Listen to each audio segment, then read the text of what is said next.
What does mod-irf mean? Mod-irf.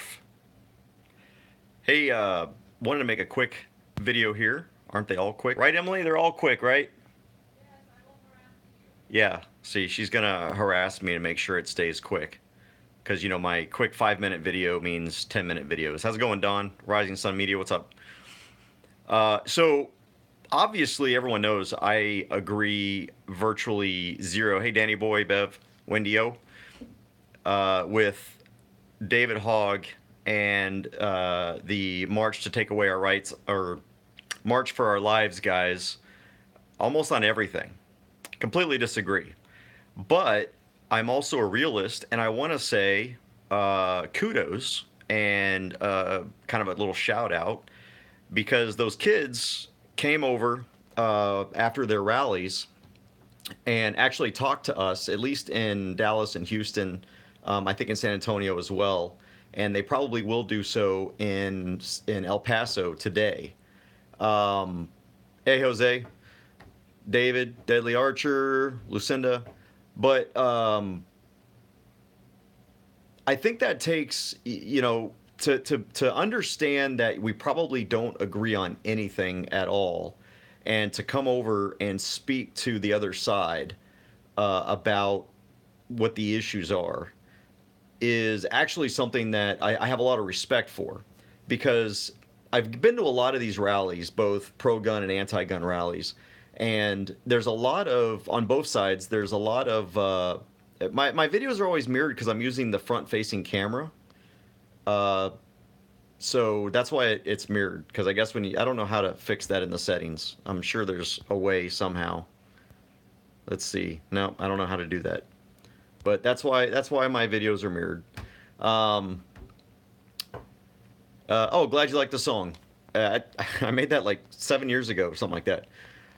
So anyway, I just wanted to give kudos to him because they did come out and they talked to us. It was a very respectful conversation. I've been to many of these rallies where the opposition, instead of actually wanting to talk, and everyone they love in their rallies, they love to talk about we need to find common ground, or we need to come together, we need to work together to solve this problem, and yet they walk around with signs saying that people who carry guns have small penises and f the NRA and all that kind of stuff, and then they'll walk by as you're counter protesting and they'll just flip you off.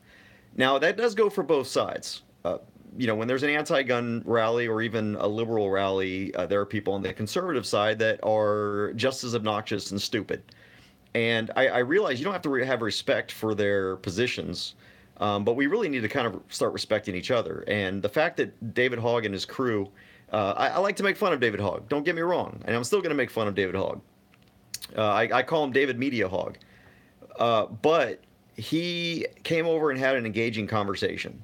And even when he didn't, others did. And I was a little upset because somebody in Houston went to the police and said, asked them to tell those guys to leave because the police were keeping us from going on the other side. And they were able to come over and talk to us on our side, and the police didn't stop them. Now, I'm okay with that because I want to talk to the opposition. It's very important. And we're not going to agree on anything. But one of the reasons it's important to talk to them is because you have to understand what tools the enemy is using to attack you. And if you don't understand what their arguments are, it's very hard to prepare counter arguments. And so I always talk with the liberal media. I always talk with the liberal gun grabbers. I always talk to anybody that doesn't agree with me because that's how you learn what they're using as their argument. And then you can go and counter that very easily. If you can prepare your arguments based on what the enemy is saying, uh, that's always a good thing. That's why these hearings that we recently had in Austin were completely useless. There's absolutely no reason to have them because these weren't decision-making hearings. There's no legislation on the table. They can't make any decisions until next year unless the governor calls a special session. But the good thing about those hearings was that you got to hear the arguments that are going to be brought up next year when they do start having bills that come out that try to take away our rights.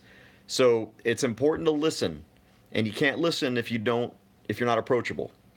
And so kudos to David Hogg and the kids that did come out and talk to us. Now Cameron, he's one of the March for Our Lives guys. You're a prick and you're a douchebag, and you might want to learn from David Hogg about how to talk to people and be a little more respectful, especially when it's an older gentleman, not me, someone older than me, but especially when it's an older gentleman that's got, I don't know, maybe 40 years on you of experience. You might want to keep your profanity and stuff to yourself. All right. Try to be respectful. Try to pretend that you're going to be an adult soon and that you're engaged in adult conversations. You and Emma probably need to really learn that lesson. So, other than that, the other people that came over, I had some really good some contacts. Even made some plans to sit down and meet with several people on the other side to try and discuss these issues outside of the cameras and outside of all the hoopla and all the cheerleaders on both sides, and see if there's anything we can do together. I think there is. I think we can get education back in schools about safe gun handling and gun safety, not just gun fear, because that's all our schools teach right now is gun fear. But I think that they talk about safety, gun safety, gun safety, gun safety. We want gun safety. Well, okay. Let's bring gun safety into our schools. Let's teach 100% of our students how to properly handle a gun if they see the gun, what to do if they find a gun, what it means to what real gun control means, which is proper sight alignment, trigger squeeze, breathing, aim, all that kind of stuff.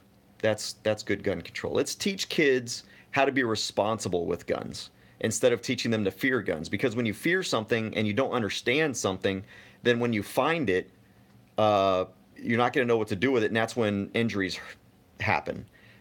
I had one conversation with one of these guys. Actually, I think it was Cameron, who we were talking about the AR-15 and how you're not taking my AR-15s, and he was. I was talking about how it's the most popular hunting rifle in the country, and his response was,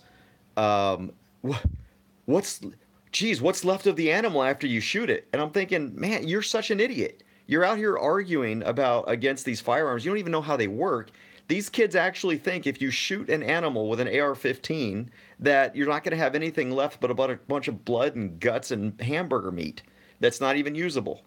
Like, they don't even understand the ballistics of a 5.56 or 223 round. It's amazing. It's even a 30 or a 308 round coming out of an AR-10 is not going to completely blow a piece of an animal, even if it's a small animal. So we got a lot of work to do, but anyway, kudos to those guys for coming across the street and talking to us. I have been sharing some of the stories from Houston and Dallas and San Antonio on the Open Carry Texas page. Help me out. I'm going to be starting to coming up with a plan. I'm going to try and convince Emily to do a regular Grisham Bloviation type video that we can do on a weekly basis. We do have I did get a PayPal account up, cj@cjgrisham.com. I would like to be able to get a standard camera, so I'm not doing these reverse videos that drives y'all nuts, and that I can stream live. So, all right, y'all, take care, God bless, and be free.